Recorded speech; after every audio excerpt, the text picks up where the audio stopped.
Manchester United have had a big problem with player power, keeping players that are not good enough for Man United on long, expensive contracts, letting them run down their contracts, struggling to sell players, making Ten Hag work with loads of players that he didn't buy because you can't clear them out and get the replacements in. And in today's video, we're going to highlight that and Ratcliffe's big clear out. We know Ratcliffe criticised signings like Casemiro and Manchester United's transfer strategy. We're going to talk about the big clear out Ratcliffe's going to give Erik Ten Hag to let him play the style of football he wants to play. We're going to be diving into Lindelof's interview today, where he just assumes he's going to get a new contract and complains, saying that he's better as a right-sided centre-back and stuff, and why Lindelof is technically a problem at United that I don't think is super spoken about. It's not that I think he's a problem, it's like causing a problem, but he's not good enough for United. And is he going to be one of those we give a new contract to? We've got 6 players looking for a new contract running out in the summer, but for me, only one of them deserves a new contract. We're going to talk about why Ten Hag can't play the way he did at Ajax. We're going to talk about Murta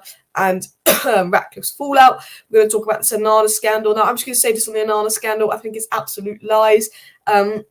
Rumours going around that Onana's done some kind of fraud and can't come to Turkey and is faking an injury. We will get into that, and then we're going to talk about Bruno and João Neves. So please do hit that like button. Of course, subscribe down below if you're new. Let's get into it. That was a long intro. So Victor Lindelof played 90 minutes for Sweden in a 3-0 defeat against Azerbaijan. Absolutely embarrassing performance from Victor Lindelof, who, to be honest, right now is United's worst centre-back. Johnny Evans and Harry Maguire have been putting in better performances than Lindelof recently. And this isn't me being hateful. He was a lot better than Maguire last season. But this season, Lindelof has been United's worst centre-back. And he's saying, because he's got 1 year left on his contract, there's an option to extend his contract. It will most likely be activated. And I'm sure it probably will most likely be activated. He's probably had talks with United and they've told him his contract's going to be activated. But I don't like the fact that Lindelof's like, oh yeah, my contract will be activated at United. That's a number 6-7 million a year. My contract will be activated at United. If I am Man United, I'm not that bothered about Victor Lindelof. I say, you know what? He's a good player, but he's not good enough for Manchester United in the long term. He's a weak centre-back. He's a weak point. Let's let him go. Let's bring in another centre-back. Why can't we get rid of Lindelof and Maguire and bring in Todibo and Inacio and then maybe another centre-back? Why can't we do that? Because obviously we're Man United and we don't do that. But I think for me, if I'm Sir Jim Ratcliffe, a big point I'd make is actually maybe not extending Lindelof's contract. Maybe if we really need him for depth, because Maguire leaves, Varane leaves, Evans leaves, and Martin's injury record, maybe if we really need Lindelof for depth, we do extend his contract and we let him go for free next summer. But I think it's the fact that he expects his contract to be sort of activated. And Lindelof said it's a little different. He's not really used to playing on the left-hand side some matches. He can do a good job there, but it's not his best position, and sort of spoke about how he's much better as the right side of centre-back. And at the end of the day, for me, Lindelof is an okay player, but I think with the way United need to go, he's losing 3-0 to Azerbaijan. He's not been good this season. I think he doesn't really deserve a contract extension. And I think the only way he'll deserve it is if we just have no depth at centre-back with injuries that he has to fill in here and there. But I think he's one of those players that United, if they really want to push on as a club, they need to look at getting rid of players like Lindelof, who will just be kept under numerous managers when he's not an Erik Ten Hag signing. So, will Jim Ratcliffe finish player power?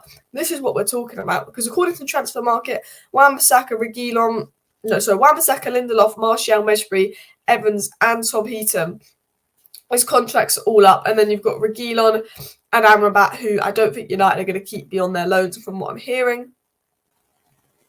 Now, in all honesty, the only one that I really would give a new contract to is Wan-Bissaka, because he's young, he has been good, and I know that he's not a possession-based player, but he's one of those fullbacks who can take any player on in the world one-on-one, lock them up. He's just such a unique player that I keep him. Mejbri I'd potentially extend, because I think there's money to be made off him. He's young, he's a young, hungry player, and I think Mejbri could go on and have a good career. I'd probably say Wan-Bissaka and Mejbri are the only two that I'd be looking to extend. I would let go of Lindelof, Martial, Evans and Tom Heaton, and I'd go and replace them all. But the reason I don't think we'll let go of all of them is if we let go of Lindelof for free, Man United will say, well, we don't have the funds to bring in another centre-back and we're a centre-back short, whereas other big clubs would probably just let the centre-back go and then buy that extra centre-back in the summer. United don't do that. So who are the players that United need to let go of in the summer? Sancho, Martial, Donny. I even think Eriksen is past his best now. I think McTominay needs to go. I know that he's been playing a little bit for Ten Hag, but Ten Hag wanted him gone last summer. I think Lindelof needs to go. I think Heaton needs to go. I think I'm not really counting Reguilon and Amrabat because their contract's going to be up. I think potentially, as I said, Antony needs to go. And I've put Casemiro and Varane in sort of italics and bold, because I think Varane should stay. I think Varane's a very, very important player, and we're going to talk about that in a second. I think we played our best football with Varane, Martinez and Shaw, and Varane and Martinez were key to our success. And when they got injured, we fell down a hole. The only reason I've put Varane there is just because if he's having trouble with the manager, then you need to get rid. But I'd personally keep Varane at least for another season. Maguire's in bold just because in current form, he is better than Lindelof. And if we have to only get rid of 2 centre-backs in Lindelof and Evans, I would keep Maguire for another year. But Casemiro and Varane is very much, that depends on the relationship with the manager. Varane I'd personally keep, but if his relationship with the manager is bad, and then that's the same with Casemiro, what his situation is like in terms of going to Saudi Arabia. But we know that Jim Ratcliffe is a fan of moving on Casemiro. I like Casemiro, I like Varane because they were so important to our success last season. And I know particularly Casemiro hasn't had the best season this season. I'd maybe keep them another season, but they might be seen as high-wage, big-name players that could go to Saudi that United want to move on. So personally, for me, that's the list of people that could go. But I would personally keep Varane unless he's got an issue with the manager. Let me know your list of people that should go and that Ratcliffe should clear out.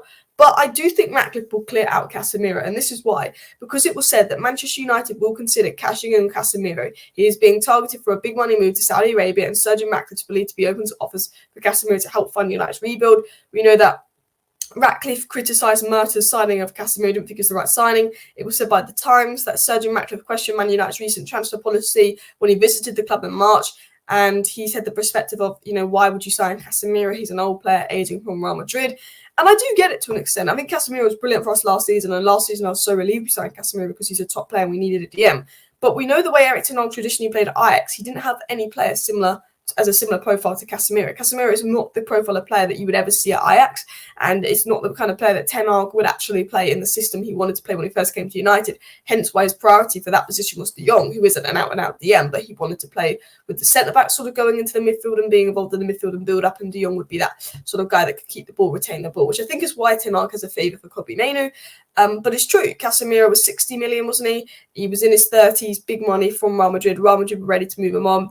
And it was the fact that you lost out on Frankie de Jong and then you went and got Casemiro, who's the polar opposite of Frankie de Jong.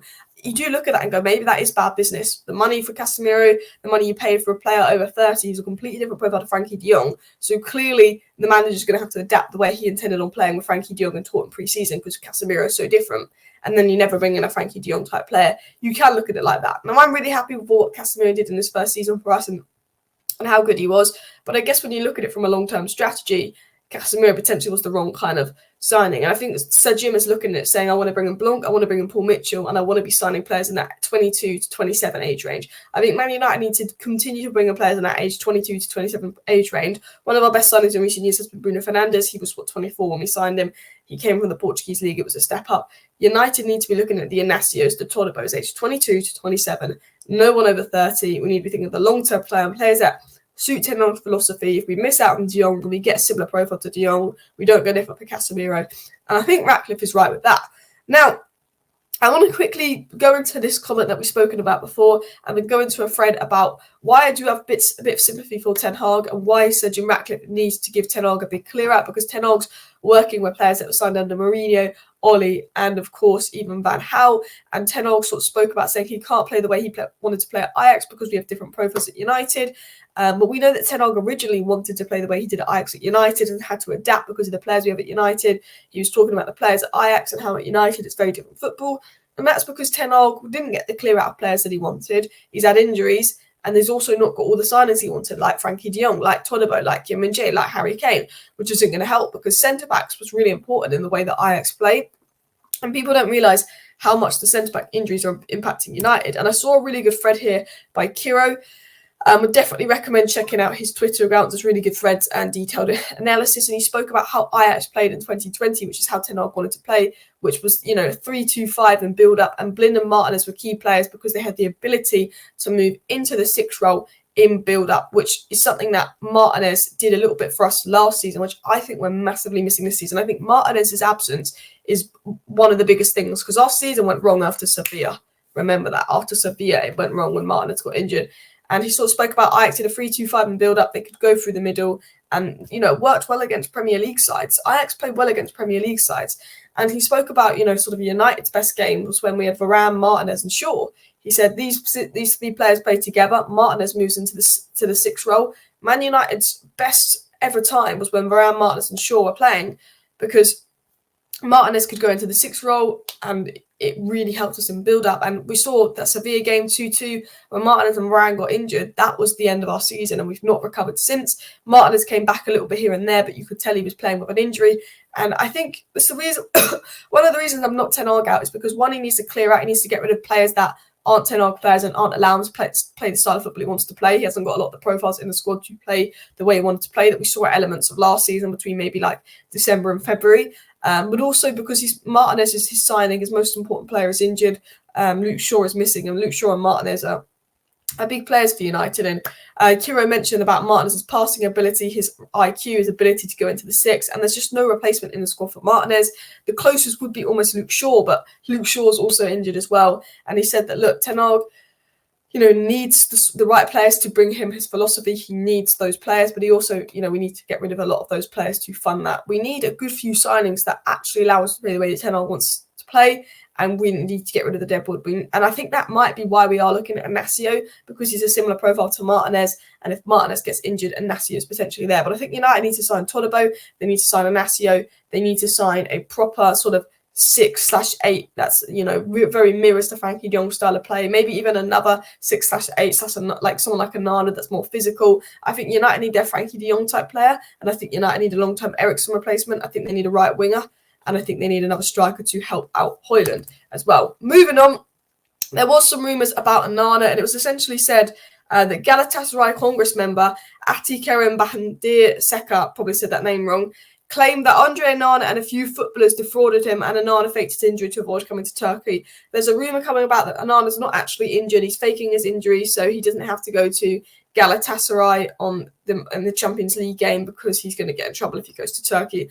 I mean, we'll wait and see if he goes to Galatasaray or not. United believe that he'll be back in time for the Everton game and his injury is not serious, although Cameroon have confirmed he won't be able to play in the next match through injury. Look, this is just a rumour going about. I don't think there's much truth to it.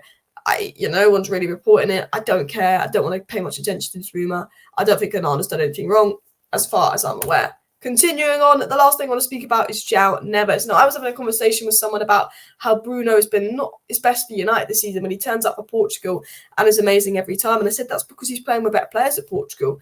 And I think he is playing with better players at Portugal. And I think João Neves is a better player than our midfielders. And Bruno Fernandes actually spoke about João Neves and João Neves coming to United. He said, obviously, it's up to the manager to decide. It depends on the manager and his ideas. But João Neves is an excellent player, great guy, very professional, who'll have a great future wherever he goes. I'd love to have him by my side because he's talented and he will have a bright future. It's up to him. What I want most is the best for him. He said he already plays alongside me in the national team, where we are best, where only the best are admitted. He has a lot of qualities, a lot of room for improvement, and he's a very humble boy, hardworking, attentive. He likes to learn beyond what he already knows, which is a lot. He reads the game incredibly well for his age and was very complimentary of João Neves. Now, João Neves would be a great addition for United. I think we'd need him and a more physical-based midfielder if he brought him in, but I think he's a phenomenal player that United are clearly interested in. And I think keep an eye on João Neves in the summer, but it could depend on the price and how much money we make throughout. But I think that he would complement Bruno better. I think one of the reasons Bruno's struggling is because he doesn't have the players around him that he has at Portugal. Our attackers are doing nothing off the ball other than Højlund. They're not making their runs, they're not firing, and I think I'm a bit sympathy for Bruno. Anyway, that's all the latest Man United news, because I've been dragging on for 13 minutes and a bit of a rant. Smash a like, smash a subscribe. Thank you for watching. See you next time. Bye.